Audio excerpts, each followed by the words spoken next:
আজকে এখানে একটি ফাটাফাটি ভিডিও হবে। এখানে আমার একটা দাদারই বৌমা, তো কালকে আমাকে রাস্তায় ধরেছে যে আমার বৌমা প্রতিদিন ফুচকা খেতে যায়, একটা সোনা নাকছে দেও না কেন?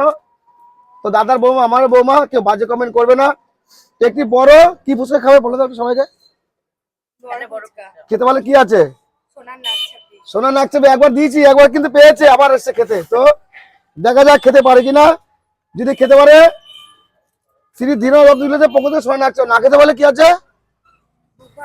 বুক ভরা ভালোবাসা। এটা শ্যামলদা থাকবে। তো এখানে অল্প করে আলু দিলাম, এখানে স্যালাড দিলাম, এদিকে ঘুরো এদিকে ঘুরো।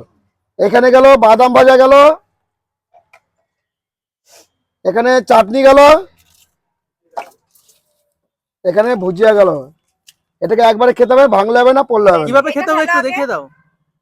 ঠিক আছে শ্যামলদা একটু দেখিয়ে দাও কিভাবে খেতে না, হবে। বাবা সাহেব খেতে পারে। হ্যাঁ, এক হাতে কিন্তু। শ্যামলদা এটা খেতে পারলে কি আছে? ভারত পাখিতে যুদ্ধ লাগছে, তুমি কোনটায় ধরবে? বলটা এক হাতে মারবে না